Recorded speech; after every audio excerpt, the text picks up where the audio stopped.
signing in. So welcome everybody to another session of Lógicos in Quarentena. On behalf of the Brazilian Logic Society and of the Logic Interest Group of the Brazilian Computer Society, I'd like to thank very much Professor Tarau from University of North Texas, who kindly accepted our invitation to give this talk. Paul, thank you very much.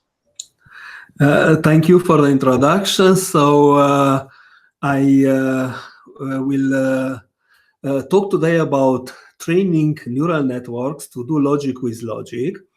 And the two logics, they have a little bit of a different function. We will train them to do intuitionistic and linear logic. And the logic programming framework that I will be using here is basically Prolog. So let me start with the problem.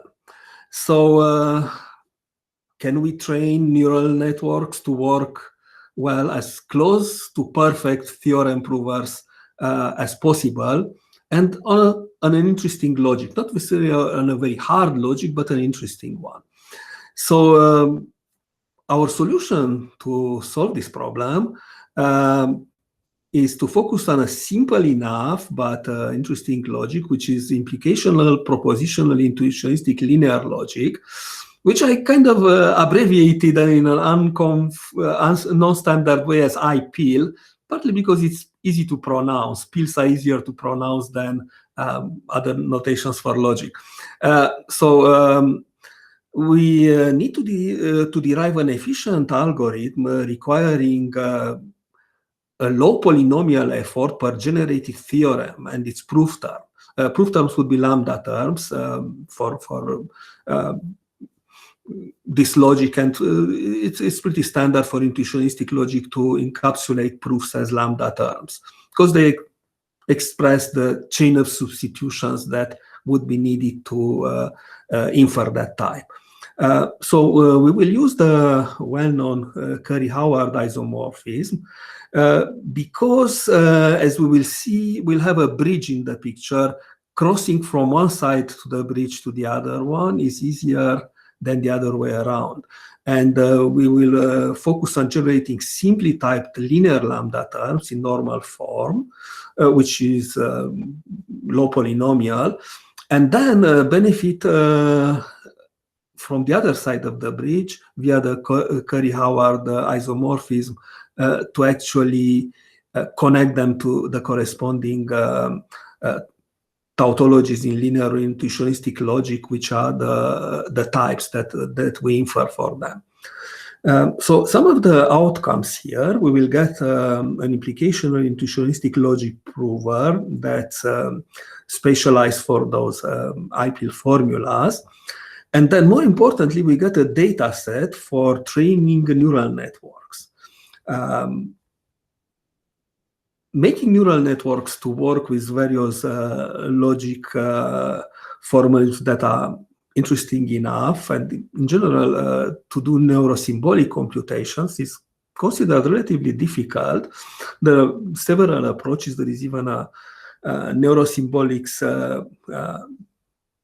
symposium or workshop that has very interesting ideas on that, and as part of logic programming conferences, there are several approaches to bring in these days popular neural networks to help with various forms of reasoning. So what we will show here is that with a relatively simple approach, we get a high success rate. And this relatively simple approach involves LSTM networks, long short-time memory neural networks. And it's a sequence-to-sequence mapping, which is typically used in natural language processing. And we have also an open problem here, an open, I would say, experimental problem. Can these techniques extend to harder, syntactically and semantically richer logics? So we have some logic programming-based tools, and we have designed a combinatorial generation framework for several formula languages. Have exhaustive generators for terms, lambda terms, and formulas in various logics for terms up to a given size. So it's an exhaustive generator. We have also random terms generators, a couple of papers about how to generate very large, for instance, lambda terms with Boltzmann samplers. But here we will not use random terms. We will just use exhaustive generators for terms up to a reasonably large size, maybe 10, 12, something like that. And then they would also serve as datasets.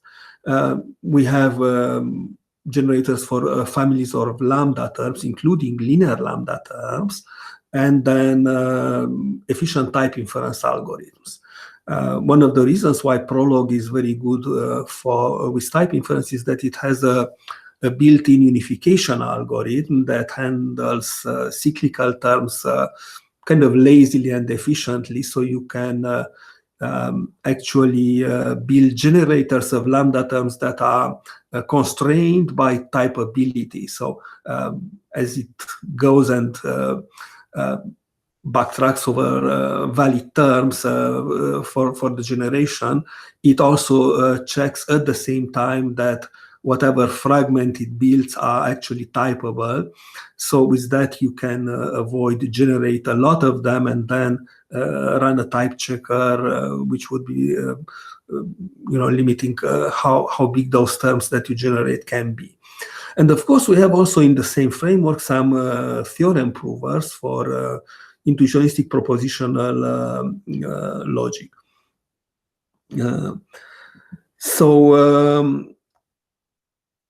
We use Prolog as a meta-language because it reduces the semantic gap derived from essentially the same formalism as those we are covering.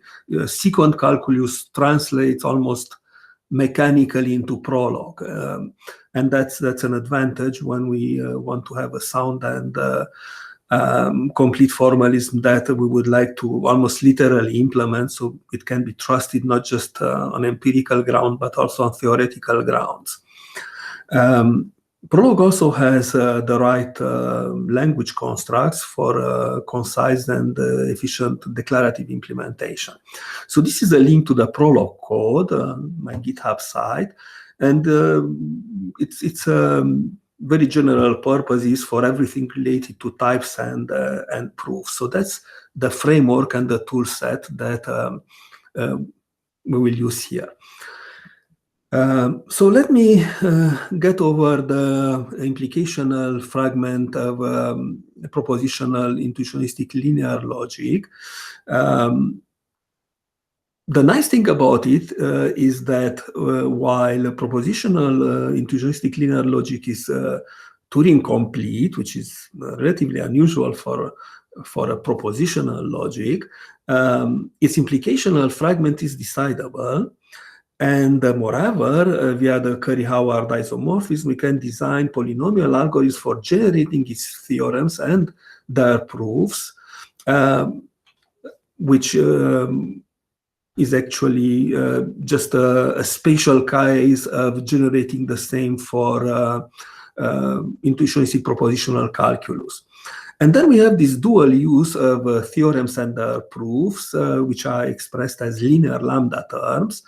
One of the uses would be as test sets. Combining tautologies and their proof terms helps with testing the correctness and the scalability of linear logic theorem provers, and as data sets that can be used for training deep learning neural networks that implement some form of neuro-symbolic computations. So let me summarize quickly the Curry-Howard isomorphism. So it is a correspondence between computations and proofs. In its simplest form, it connects the implicational fragment of a propositional intuitionistic logic with types in the simply typed lambda calculus. And type inference is very easy, especially in Prolog, where we have those optimized unification algorithms. It's a low polynomial, unclear how low it is, but it's definitely below big O n log n or anything like that. And on the other hand, though, we have a p-space complete algorithm that associates inhabitant to a given type expression with the resulting lambda term, which is typically normal form, serving as a witness for the existence of a proof for the corresponding tautology in implicational propositional intuitionistic logic. So what we will do here is that we will use combinatorial generation of lambda terms and the easy type inference to solve some type inhabitation problems, which are potentially hard, p-space complete. So let me show you the pictures here. So this is lambda x, lambda y, y applies to x here. And we use L for lambdas, x, y for the variables, A for applications. So lambda trees are drawn like this. And then that's the lollipop, the linear implication. And here we have variables that I denote with variable 0, variable 1, just to look a bit different from what's here. So that's then the formula, and this is its inhabitant. Or if we look from right to left, this is the lambda term, and this is its type. So same here. In this case, I took an example that's not in a normal form here. So that would be one of the situations when the type that we have here is not as simple as it could be. It's not the principal type of this lambda term. So we have to make sure also that we have normal forms on the two sides. The formula generators, these are described in more detail in the ICLP20 paper. They are built as binary trees of size n, and they're counted by Catalan numbers. And they are labeled with variables that we derive from set partitions. So all the x variables become 1, basically. All the y variables become 1. And then the set partition that generates them in Prolog is very quick. It's a 3-liner. We get a very large number of them, actually. The Bell number of n plus 1, because when you have a binary tree with n internal nodes, you have n plus 1 leaves there. And this is in the online encyclopedia of integer sequences, a well-known component. So it would be like the product of those two, basically. A very large, super exponential set of terms of a given size. Now, linear lambda terms, which would be the proof terms for those formulas, are generated as Motzkin trees. They are binary unary trees, so binary trees with the root and then unary nodes corresponding to lambdas and binary nodes corresponding to applications. You also want to limit that to have closed linear lambda terms, so every variable that you have needs to have a lambda binder above it. And in particular, you would like linear lambda terms, for which it means that there is exactly one binder for each of the variables, and they should be normal form, which means that you should not have lambda nodes below an application node on the left side. So after a chain of refinements, we derive a compact and efficient generators for pairs of linear lambda terms in normal form. And also there are types. Of course, type inference for linear lambda term is trivial. They're always typable because there is no conflict between a lambda binder and, let's say, two variables which would want to have different types when you do a type inference. There is a one-to-one mapping, so there is no type conflict that would require cyclical unification or anything like that. So we generate quite a few of them because type inference is particularly very easy in this case. This many terms together with their corresponding types. And this is why we have a large data set when we want to train neural networks. So here's just a sketch of the generator. I will not go over the details of the code. We have a linear type normal form. This is the size. And this would be the lambda term, the expression here, and T would be the type that would be generated. And we have the binding constraints here. We have to make sure that we bind once, which would make that binding for each of the lambda binders to its variable a one-to-one mapping. And other than that, we have the usual consumption of the available size, the size budget for a given term that we consume at each type. And when things go wrong, Prolog automatically backtracks. Have also a Python version, which is a bit longer, not as elegant as this, but the same algorithm can be implemented relatively easily in a language like Python that can mimic Prolog's backtracking with some the famous yield expression that allows to do some coroutining in Python. So anyway, the term is here, and here is its linear type. And of course, all linear lambda terms are, as I said, typable. So that's a relatively easy mapping. This is a larger term. And if we spend a bit of time on this one, that's the lambda term here. This is again lambda node variables, application nodes, lambda terms, variables again. And if you look at its type, you will see that they look kind of similar. There is a bit of reflection happening here. This time I denoted the types also with letter variables. And this is the lollipop operation. So there are some symmetries there. That's how we actually started, by observing that. And that gives us the eureka moment, actually.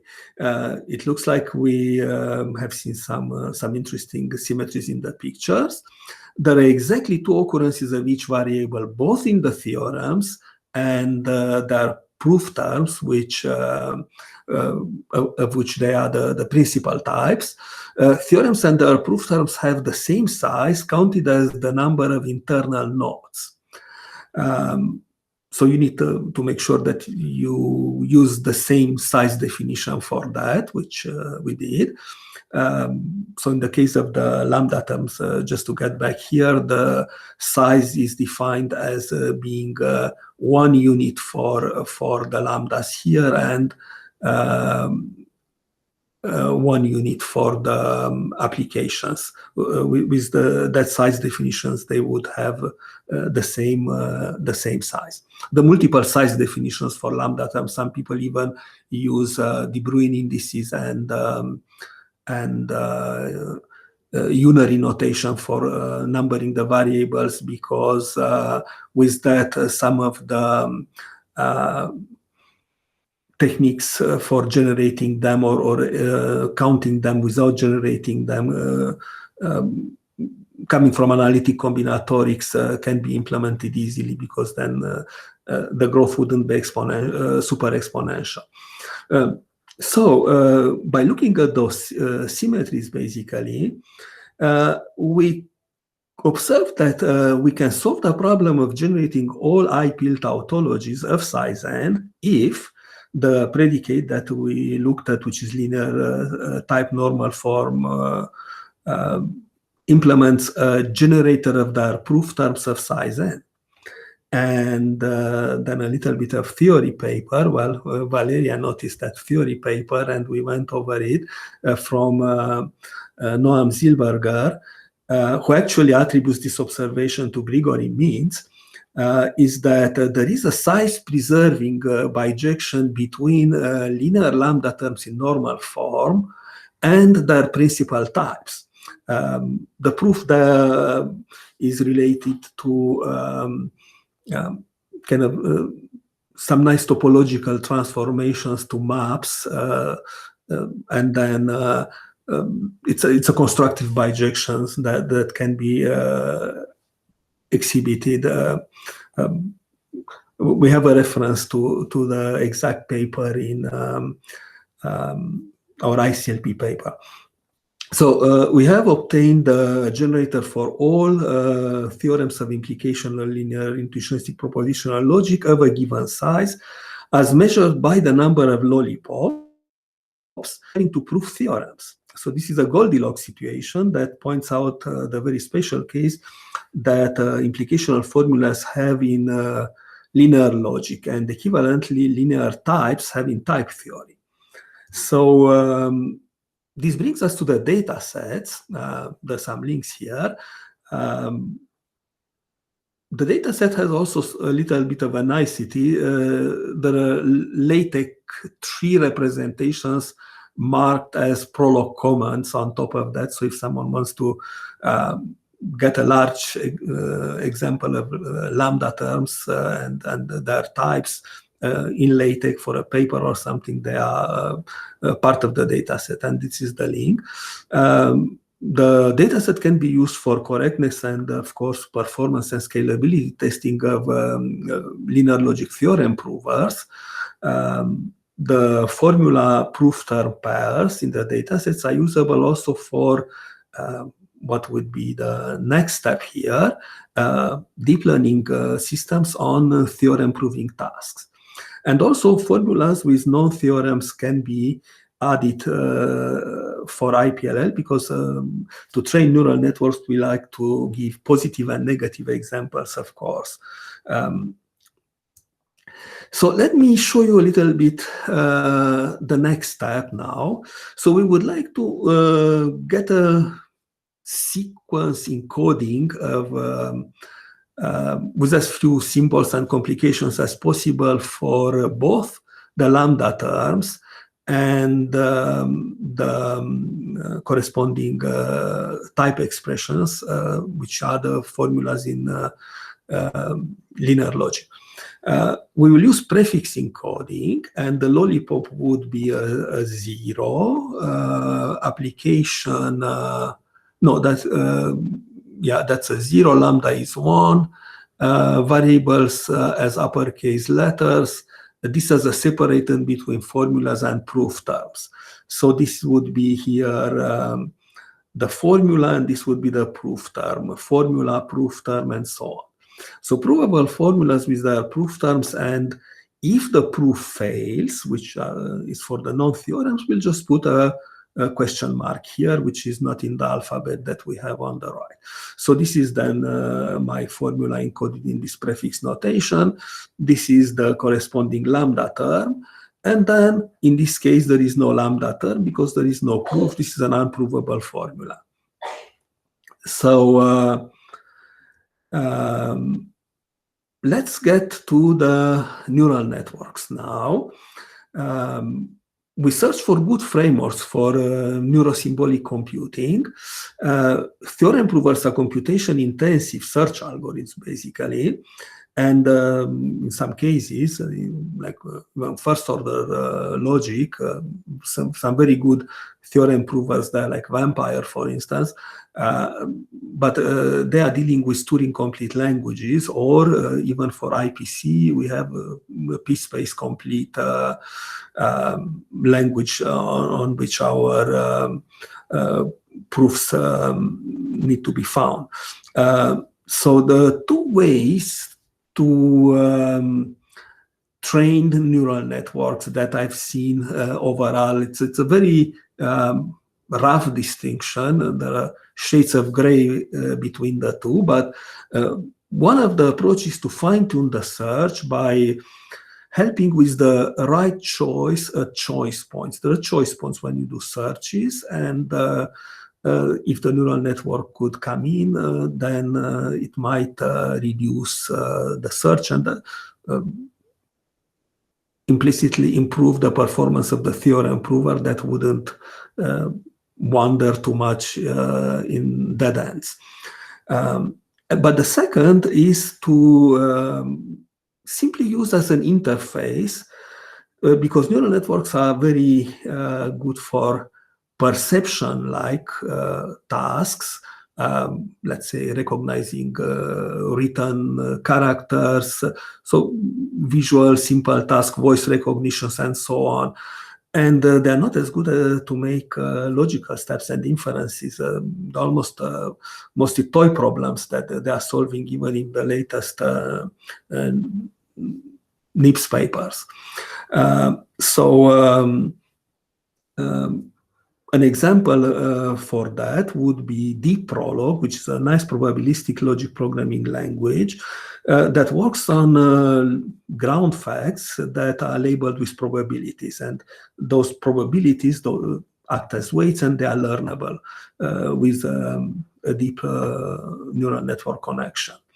I have also a relatively new one, which is also very, very simple. It's a very small Prolog interpreter that I wrote in Python just for this experiment.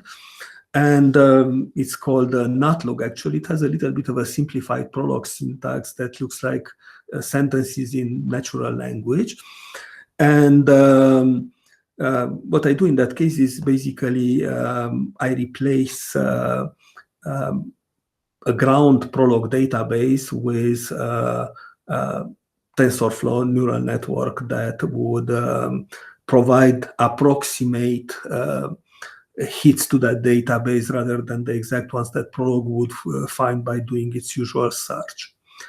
So, but here the question is there a third way? Can we simply replace the symbolic theorem prover with a neural network that does all the job, given a large enough training set? And for this particular example, we managed to have a very large training set as needed. So let me get now to the neural network architectures that we will use and a bit of motivation for that. So a few machine learning concepts to watch for that are pretty standard but very important. Honesty is important in machine learning. Split the data set into training, validation, and independent test sets. So the test sets should not be seen at all by the neural network.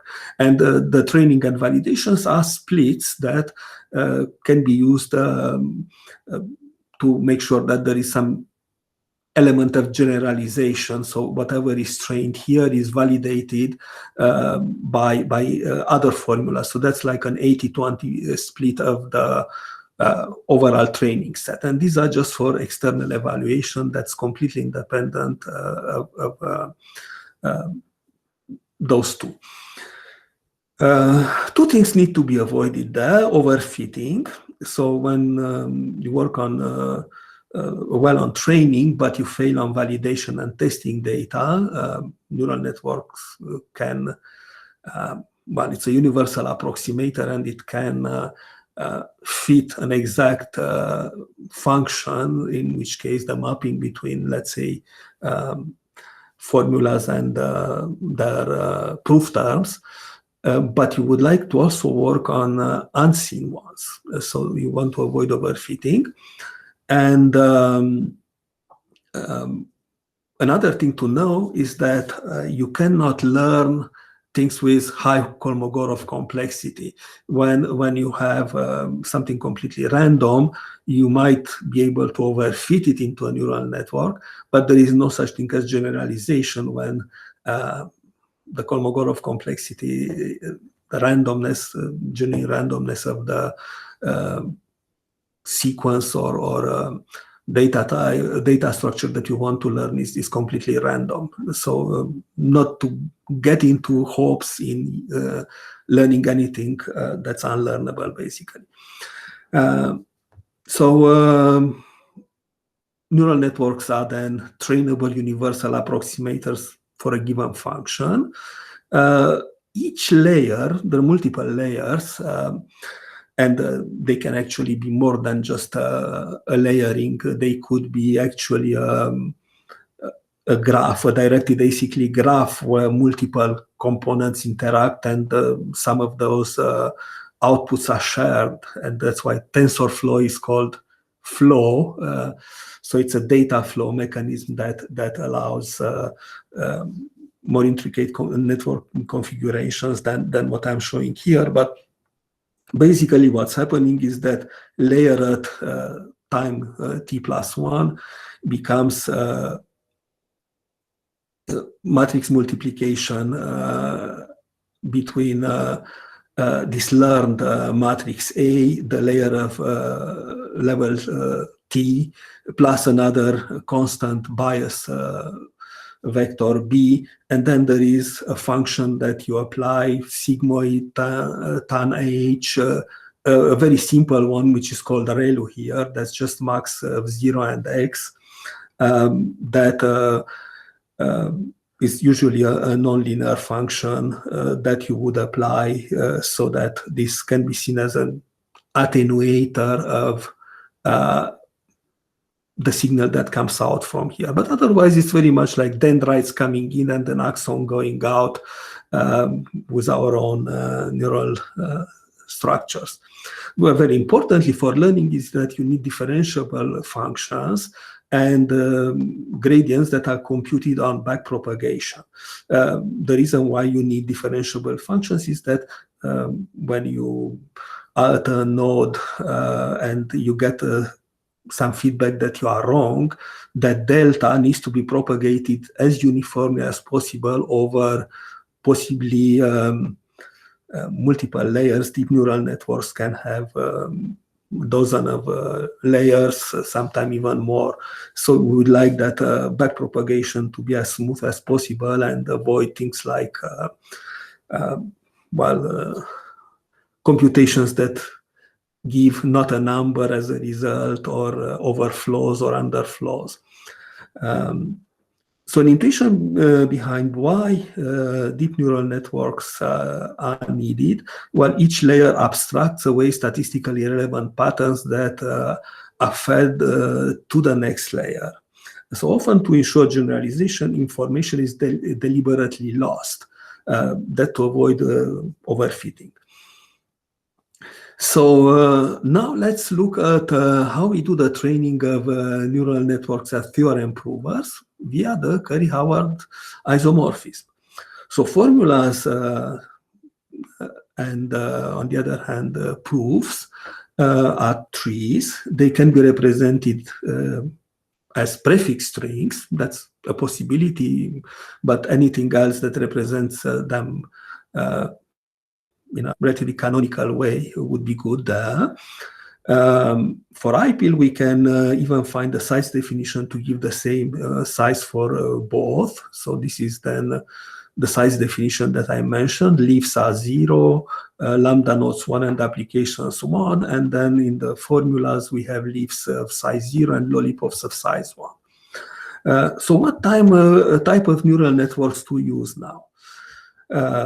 Well, given that trees got translated as prefix strings that could be of a variable length, you would want to use what people use for mapping, let's say, sentences to something like sentiment analysis, a sentence that is positive or negative about a product, let's say. So sec to sec is the standard algorithm for that. And we get a family of so-called recurrent neural networks where information is not discarded one level to the other, but is kind of propagated so that the complete history, the memory of the transformation is available, because the sequence needs to be processed in a way that information from the beginning of the sequence is kept while you try to process things that are further down in the sequence. For instance, in a prefix notation, you would like the operator that marks a node, and then whatever happens later in the sequence to kind of get connected by the neural network. And then one of those networks is the long short-term memory network, LSTM. They're not very new. They have been discovered maybe around year 2000 or slightly before. They are very good to handle something we call long-distance dependencies, especially in natural language processing. And in this case, we have those dependencies in prefix forms. So a very quick overview of the sec-to-sec neural networks. A sequence is an input. We try to guess a sequence as an output. Originally used for translation of natural languages with training on large parallel corpora. So you have translation sentence by sentence aligned, and then feed a few terabytes of that in a network, and then it would translate reasonably well. Some variants, like transformers, they are trained to predict must words in a sentence, as well as predict the next sentence in a text. So this is basically an unsupervised machine learning technique. And there's some examples. BERT, GPT-3, especially GPT-3 is now very popular because it can spoof fake or new news, can write little papers and so on. So it's relatively good natural language generator mechanism as well. There's some newer variants, possibly more interesting, tree to tree, DAG to DAG, which would apply to formulas, which we didn't try out yet, but other possibilities are related to graph neural networks, which are very good for other applications I'm working on currently related to inferring, let's say, toxicity in molecular networks. There you have unordered graphs, and you cannot linearize them to a tree because you would lose isomorphic representations of those molecules in a different order. So in that case, you need to use graph neural networks, which would in fact apply also to our trees, which are graphs. But sec-to-sec was here a much more simpler and more natural approach. So let's see a little bit the results that come out. So again, recurrent neural networks keep track of dependencies. Feedback from values at time t is fed into computation at time t plus 1. LSTM is a recurrent network architecture, and it can only process single data points, such as images. It cannot, but also entire sequences of data. So a convolutional neural network, for instance, would propagate information from your neighbors in a picture, and then with that you would do very good handwriting recognition. But when you have natural language, or in our case formulas, you would have sequences of an undefined length. So they could be, some of them longer, some of them shorter. And then LSTMs have feedback connections. So LSTM avoids vanishing or exploding gradient problems by also feeding unchanged values into the next layer. So that's the important feature there, to ensure also that long distance dependencies are preserved. So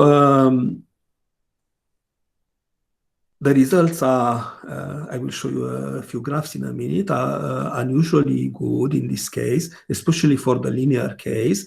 The links are here. There is this GitHub site where I put everything related to the experiments with the neural networks, which is called Neuralx at my GitHub site. And the data set is formula proof tab.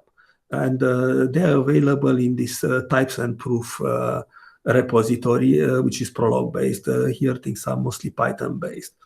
And the data sets are separately available here, just the finalized data sets. So when we do machine learning, we have two parameters that we would like to watch.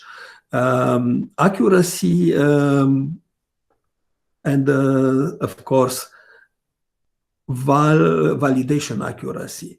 So accuracy is when you fit the training set, but then the validation set, if that follows the same curve as the training set, things are good. If there is discrepancy between those two, then there is an element of overfitting. So for the IPL set, those two go very quickly and in parallel, and you get close to 100% success rate for the neural network, partly also because there is that bijections between linear lambda terms and their corresponding principal types, the formulas. The other thing that you watch usually is the loss function.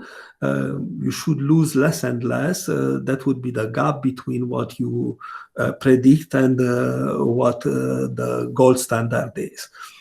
So when those curves, again, for the validation and the training set match, then it means the training is successful. So now we have, again, an accuracy curve here for the case when we also bring in the unprovable formulas. So the one marked with question mark. Things go relatively well in that case. It would recognize what's provable, what's unprovable. And then again, the very quickly falling down loss curve here. But now, the harder problem. Can we train neural networks as provers for a p-space complete logic? And we have it. It's basically intuitionistic propositional logic. Here is one of the very nice systems that Roy Dykov rediscovered. Russian logician Vorobiev already knew that in the 50s, but he actually rediscovered it and then formalized it and wrote also a very nice prologue theorem prover based on that, but a complicated one, and that was about 25 years ago or something. So here what I did, I just looked at the sequent calculus, and in prologue you basically say if the head is matching this, then the body should match that in a horn clause. So you have almost a one-to-one rewriting of the sequent calculus rules into equivalent prologue clauses. The interesting rule here is the LJT4, in which you would see that you have a complicated and relatively silly implicative formula in which you have an implication implying something. And this one gets actually split into smaller formulas. And that's the trick which allows you to do computations that terminate in this calculus. Older theorem provers had to use a stack to avoid, and Genson's original calculus had to use a stack to remember formulas that you have already seen and make sure that you don't visit them again. So with that you can have a nice terminating calculus in this case by using this rule for implication. If you extend it a little bit to the full IPC, things are not getting much more complicated. You just have all the other operators. I added even double implication here. And then you can see that the Prolog code is very compact in this case. And that's basically the reduction step. And the interesting case is implication all the time. The other operations are either reduced to implication as you go, or becoming eventually conjuncts or disjuncts. And the advantage of using this is that you know that you have sound and complete calculus. So therefore, by more or less transliterating it to Prolog, it keeps those properties, assuming you don't make too many bugs in it. And then it's also safe from stack and heap overflows, which most of the tools out there are not, unfortunately. But they are more complicated and sometimes perform better on large formulas, which this one is not. But it's the fastest one out there for relatively small formulas up to size n. So we can generate such formulas up to size n directly and infer their types. We can validate the results on the data set itself. So once we have the theorem prover, we can also use it as an oracle, as an outside oracle, besides the set of formulas that we have already derived. If someone would try our neural network with, let's say, a random formula that's of a larger size, then the theorem prover can be an oracle that says, well, the lambda term you inferred is right or wrong, or the formula is provable or not provable. So with this more difficult piecewise complete set, we get reasonably good accuracy and val accuracy because they are kind of parallel. There is a little gap here, but it looks like the network after that recovers. Probably a few more epochs would be good for the training. They take a few hours usually to get there. So I guess I stopped at about 100 here. But the loss function, of course, parallels. This is almost like a dual picture. It recovers again, and the results are relatively good in this case. They're about 80%, not 100 anymore as they were with the linear logic set. So to conclude, before I show you a very quick demo of everything, actually,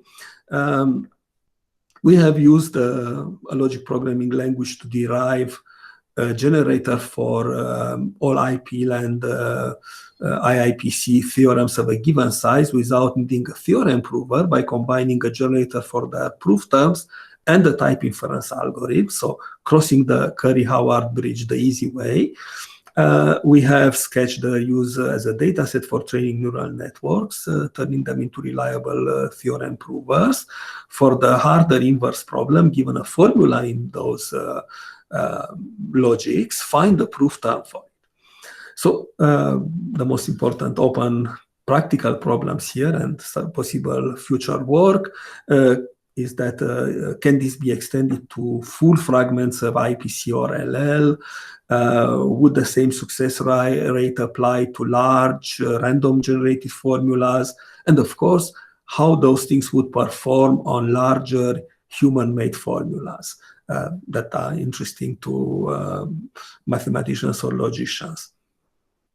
So let me quickly switch to this screen here, where we have actually the demo. So there is a complete test for various forms. I just ran here the easy one, where we get 100 in 100 success rate on the independent set. The neural network has never seen this set. There are formulas that are taken out. And we have perfect hit here. Currently, I'm running them in so-called inference or test mode, because otherwise it would be a few hours. This is the case when I am running them, let's say, on the intuitionistic logic, where I think I will not get more than about 80% or so success rate. You will see it in real time is just the inference part. they are marked with a +1, we got it right, and with a -1, we got it wrong.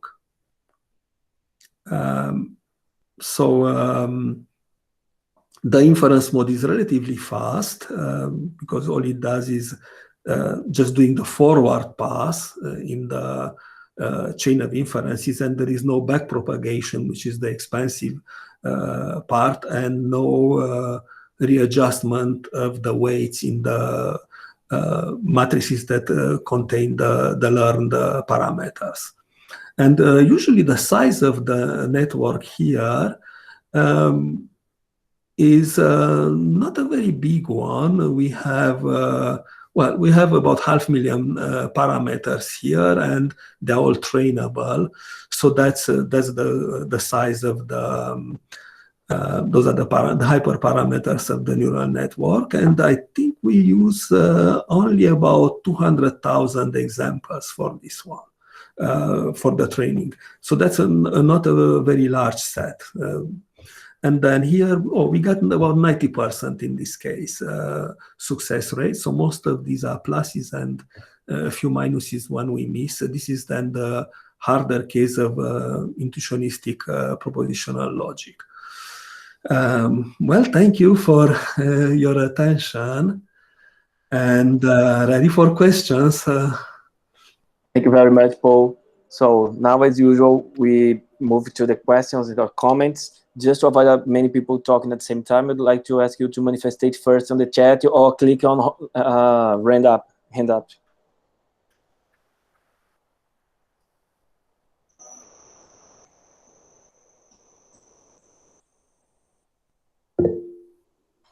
Valeria? Hi, Paul. Thanks very much for this great talk. Thank you. Of course, to explain to other people, it is part of this work is joint work that we are doing. But as Paul explained, but I don't understand half of the work, so I kind of need to be asking questions over and over. So the history of the work is that Paul had done the work already for intuitionistic logic, implication intuitionistic logic, and I came and said, well, intuitionistic linear logic is easier. So can you do it for that too? And he kind of went and did it and said, well, yeah, you're right. It's easier. Kind of, I can do it. And but there's a collection of things that I still don't understand terribly well about it. I think the first one is this business that we haven't connected yet to the work that Grafenstedt and the other guys are doing in learning logic. And those guys are doing the learning of propositional logic, kind of classical propositional logic. Mm-hmm. And then the same argument that I used against you before, that intuitionistic linear logic is easier than intuitionistic logic, and hence if we can do the intuitionistic logic, we should be able to do the linear version. The same sort of argument should happen to the classical logic too, right? Because lots of people prove intuitionistic theorems by kind of first giving looking at all the classical proofs and then checking that classical proof satisfies the extra conditions for intuitionistic proofs. So that's something that I think we should try to see if it also works like that. But the other thing that I'm still a bit worried is that the guys are going to say to us, no, 100% with neural networks, you must be kind of making a mistake. You must be overfitting. So what do you say to the guys when they say that? Well, in this case, because there is a bijection of the two formulas, I think they're just trees that are kind of isomorphic. So that's why the learning goes that well. As I showed you for the intuitionistic case, it doesn't go that well. We have a few minuses there happening. So that would be then the explanation. It's almost too easy. And Noam Zilberger's proof shows the bijection constructively. Now, we should still probably test it for super large random formulas that are not of the same size as the ones we have to see if we can fool the neural network with that. I think that's a good possibility there to succeed in going below 100 for that. Now, on the other hand, looking back at those papers about classical proofs, of course, the big challenge there is predicate logic, because that's for that we do not have even conventional provers that cover interesting enough and difficult cases. Now, for the propositional case, on the other hand, I know that if you give a truth table, for instance, of course, which you can do only for small formulas, right, because that's exponential in the number of variables, then the neural networks learns it by magic. It's super easy, actually. So truth tables can be learned easily. On the other hand, if you want to have a prover that's a symbolic prover and uses, let's say, the sequent calculus equivalent, then I would say the problems are very similar to what we have here. I would say a sec-to-sec mapping of those formulas would probably work comparably well. On the other hand, if I remember the big challenge, actually, which is on the other side of the where the neural network community wants to do some baby steps, at least, of logic. There is a so-called multi-hop inference in natural language processing, in which you have multiple steps, let's say little transitive closures of a relation, for instance, and you would have some of the components at the beginning of that chain of steps, and then you would like to infer the end step. It seems that that's still relatively hard to train them to do spontaneously those inference steps, but that's also partly a natural language understanding problem. But I would say it's a good idea, actually, to compare with the work of the group that you just mentioned, to see what eventually comparing the same techniques on the same benchmarks to be apples to apples. Thank you. I have another question, but I'm sure I should let other people go on first. Well, as nobody asked by now, you may do it now. No problem. Oh, okay. My other question is about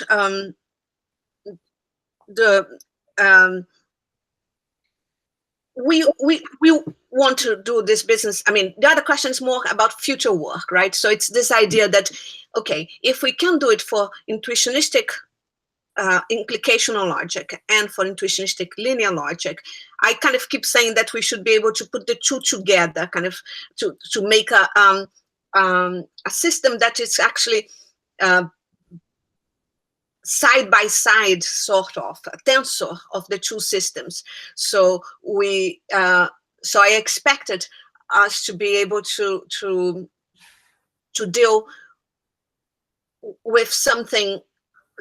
So I was kind of trying to think about the Lógicos system. Kind of, it's very unique in some ways. It's not a sequent calculus that we can do for generic systems, right? We can only do it for propositional intuitionistic logic. So the question is the real question is what is the bit of that calculus that makes it work for us? You mentioned during the talk a little bit about the LJT4, the rule that kind of breaks the implications down, right? And I was trying to think whether it is this decomposition of implications, that it is based on complexity, or if it is because we've managed to get rid of negations all over by doing things in Prolog or something. Do you have any intuitions on what makes LGT work so well?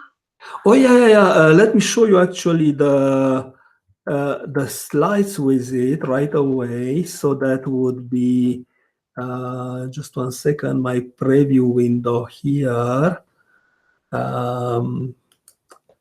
So if we go back to those slides, the interesting thing is what's happening here. Well, there is this theorem, I think it's from Dershowitz, about multiset rewritings. It basically says the following, that if you have a definition of a multiset complexity measure that's decreasing, you have termination coming from that. So here what you would have is that you would have more single terms when you decompose this one on the two sides, this one and that one, but they would be smaller, basically. Based on that multiset definition. I think it's in his paper where that's described the exact proof for termination here. So that's then the lucky situation with implication. Now, for linear logic, of course, things are, for the full propositional, they are much more complicated. In this case, the extension to full propositional is very simple. Nothing unusual happens. The same reduction eventually handles the complete case here. So with this, I do not have a stack to worry about, circularities or anything. That's the full system actually in Dickoff's paper. Translated and extended a bit with some of the things here, with like a double implication. No, thank you. That is, it's helpful, but it doesn't solve the problem quite yet, right? We still kind of need to. Yeah, now an easy case might be in which you have two implications, the linear and the intuitionistic one, and you would have a logic supporting just those. You probably know more about that logic than I do. What kind of complexity that would have? I'm assuming it's at least p space, because the intuitionistic is there. It's a subset, yeah. Yeah, no, I do have a paper that is very old, but people haven't ever paid attention to it, which I want to kind of try to talk about it again, called a system called intuitionistic and linear logic, where we make the modality disappear and become the two different kinds of implication. So yes, I do have at least a categorical model for that, which is something that we had for the other two, right? So and for that one, I also have a Curry-Howard kind of up my sleeve, but I don't know if you will be able to make it into code, into counting code, right? Kind of. So it's yeah, I have some ideas about how that can be done. I hope to get to it eventually, pretty soon, actually. Well, thank you. That's great. Edward? I'm happy. Yeah, thank you. I'm not sure I followed everything, but I wonder whether the following might pose a problem for you. It comes from a paper Paul Oppenheimer and I published in the Journal of Logic and Computation in 2011, where we compared two background type theories. Functional type theory, which is the usual one you get in computer science, and relational type theory, which is one you get from Russell and Whitehead and logicians that have followed that tradition. So that, it's a relational type theory. You only need one base type for individuals, and then your complex types are all relations rather than functions. with the empty type being propositions, which means you don't need a separate base type for truth values. And then we showed that there's a theory you can express in relational type theory in which not every formula can be converted into a lambda expression. That is, not every formula is convertible into a term on pain of paradox. And it's actually an interesting logic. It's got lots of interesting theorems and does interesting things philosophically. But it suggests that this Curry-Howard isomorphism is going to be disrupted.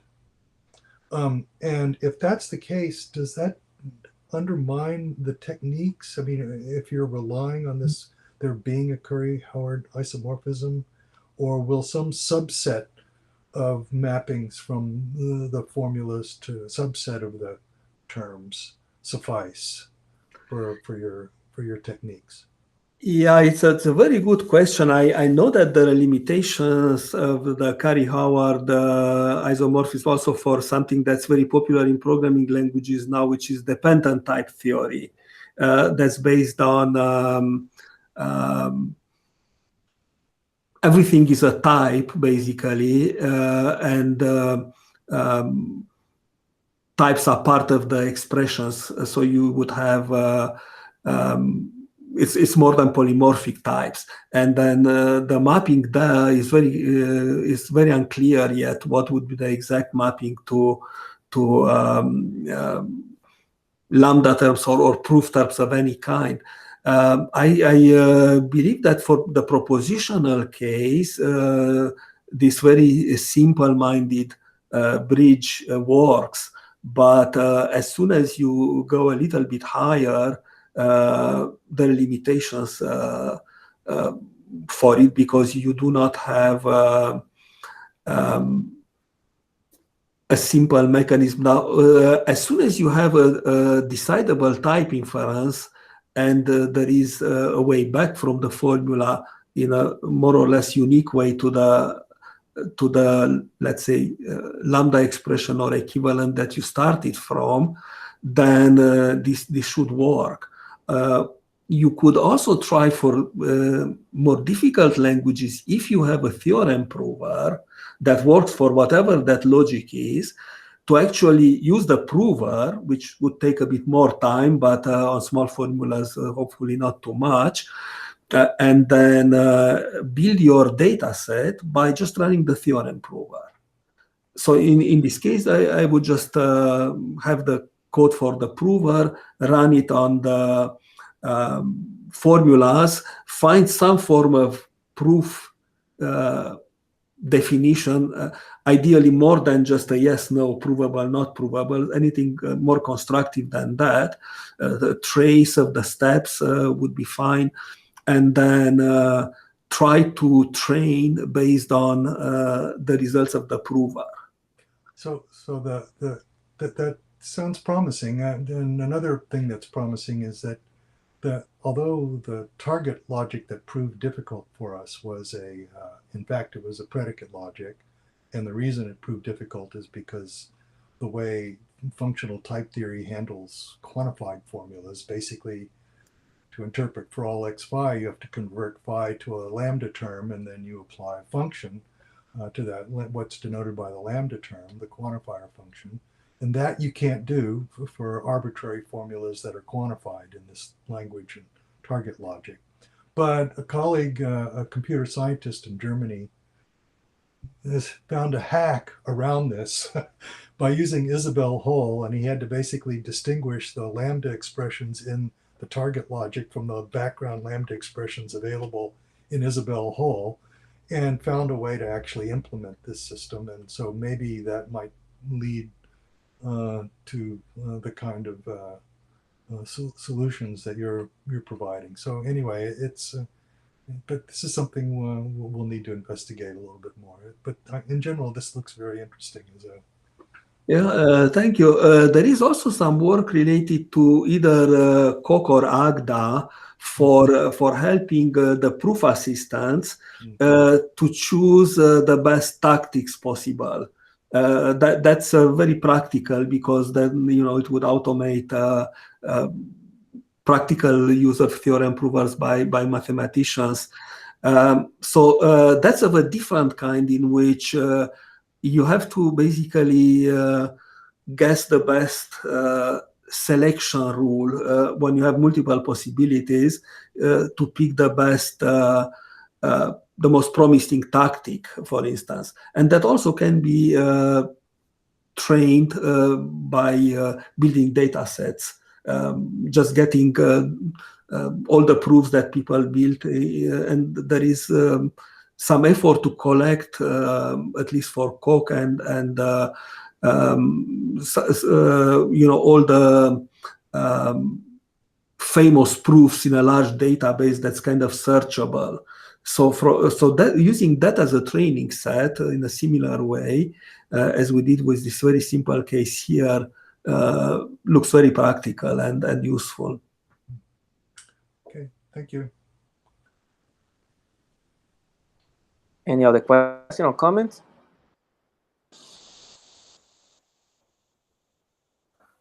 So yeah, no, it's kind of an interesting idea. The business of collecting different proofs and provers. So in our seminary series, we had Gilles Doak talking about the logopedia is called, no, logic, and he is using his own term prover, which is deductive, right?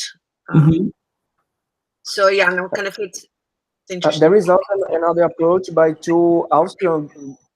I'm not really sure about where they are from. I think they are from Austria. From using machine learning techniques also for identifying proofs, equivalence of proofs. In which theorem prover, Bruno? Koch. Yeah, proof equivalence or proof simplifications would be also interesting, because sometimes you want a proof as simple as possible to communicate it to humans.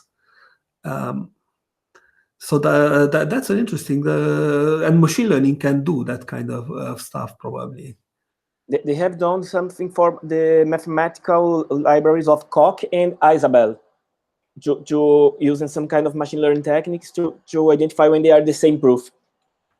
And there is also a nice discussion about identity of proofs, when you can say that they are really the same. There was a PhD thesis from Tiago de Castro Alves. It was advised by Peter Schroeder-Heister a few years ago about it. Has he talked in our seminar, Bruno? Not yet. Should try to invite him, huh? Great. I gave a talk at my university. Well, just because you've heard it already doesn't mean that the rest of us. No, I will invite him in the future. Thank you. So, any other comment or question? Well, so thank you very much again, Paul. It was a really nice talk. Thank you for listening. Bye-bye, everyone.